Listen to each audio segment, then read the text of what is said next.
Hi, I'm Yvonne Padilla with Rio Grande, and today we're going to be discussing the differences between the base metal clays that we carry. We have 4 different clays, all made by Metal Adventures. We have the original BRONZclay, FastFire BRONZclay, COPPRclay, and the latest addition is the WHITE COPPRclay, which is a nickel-based clay. These clays were originally introduced to add an affordable alternative to other metal clays that are on the market. The FastFire BRONZclay came shortly after the original BRONZclay. The original came out, again, as an affordable alternative to some of the other clays, but also it added an additional color that you could work with. So after firing, it's a nice, soft yellow. The FastFire BRONZclay is a very similar type of yellow, not identical, but just like the name implies, it fires much faster, and there's a lot of working differences with it that does allow you to work a little bit faster with it. Then the next in the progression is the COPPRclay, which is 100% copper, and after firing it's a nice rich pink copper color. And the final is WHITE COPPRclay, which is a mixture of nickel and copper, giving you a nice soft gray or almost white color after firing. Now the clays all come in its own package. This is an example of the 100-gram package that we carry. We also carry it in 30-gram or 200-gram packages. So depending on how much you need or how much you'll be working with, you have very different sizes that you can work with. All of the packages have a zipper top that comes with it, and they're all vacuum sealed because all of the clays are water-based. So you need to make sure that when you're not working with the clay, you want to make sure that it's sealed so that water doesn't evaporate, drying out the clay. Once you're done with the clay, you want to make sure you put it back into the package, seal the zipper.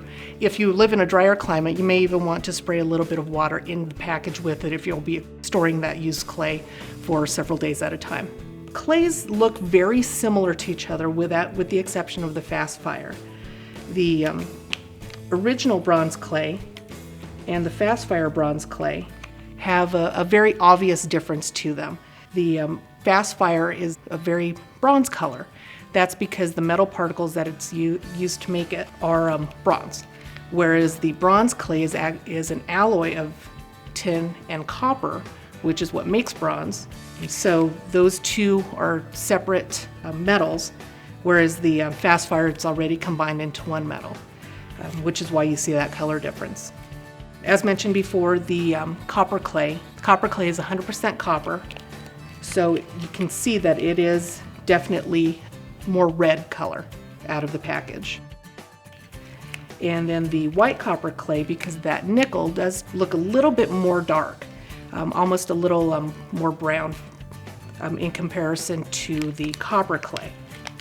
So I have the white copper and then the original copper and the bronze.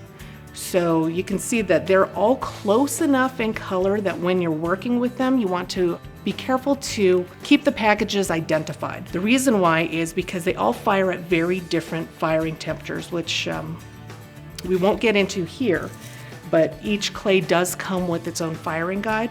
Make sure that you fire according to the instructions that come with each package of the clay. That way you know exactly what clay is going to be fired at what temperature. The FastFire BRONZclay, you can see in the package, it looks a little bit flatter than the other clays. It's a little bit softer. It almost feels a little grainy in comparison to the other clays, but it has some wonderful working properties. It's really easy to carve, very easy to file. So again, going back to its name, everything about it is fast. It fires fast. You can finish it in the dry state very fast.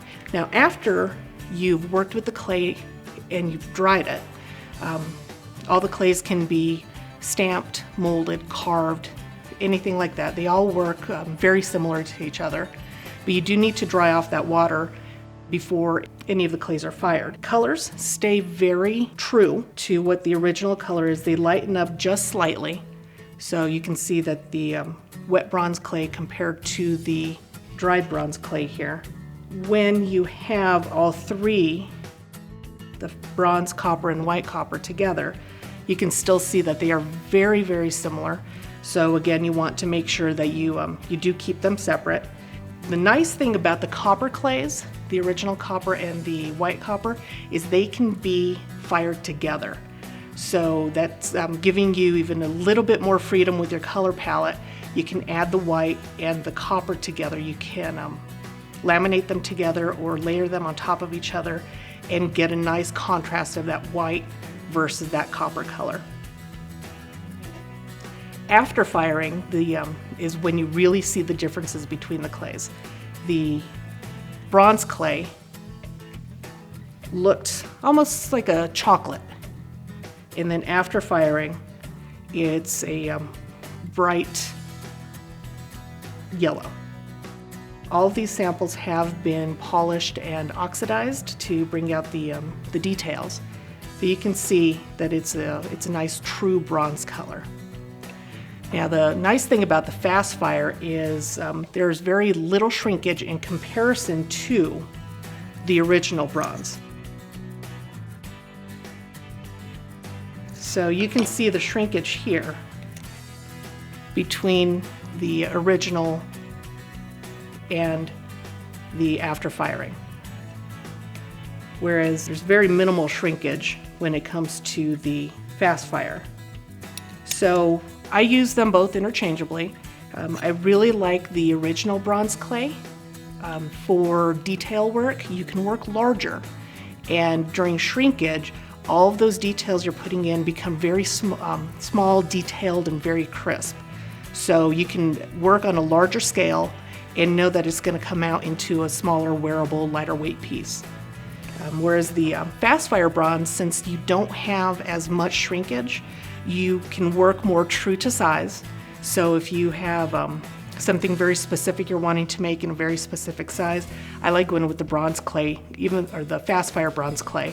It does have some shrinkage, usually in the 12% range, whereas all the others have about a 25% shrinkage. Now the two copper clays have about the same shrinkage, but you can see the color differences, the pink versus the white. So that's when those two are combined into the one piece, it's a really nice, lovely contrast. And after all the pieces are fired, said and done, they are metal. So you don't have to think of them as clay anymore.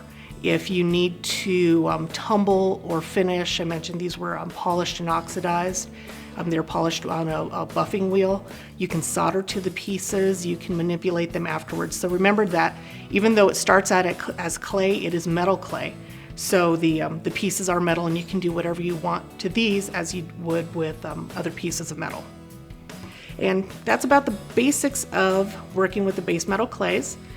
If you have any additional questions, please let us know. You can visit riogrande.com or give us a call at 800-545-6566.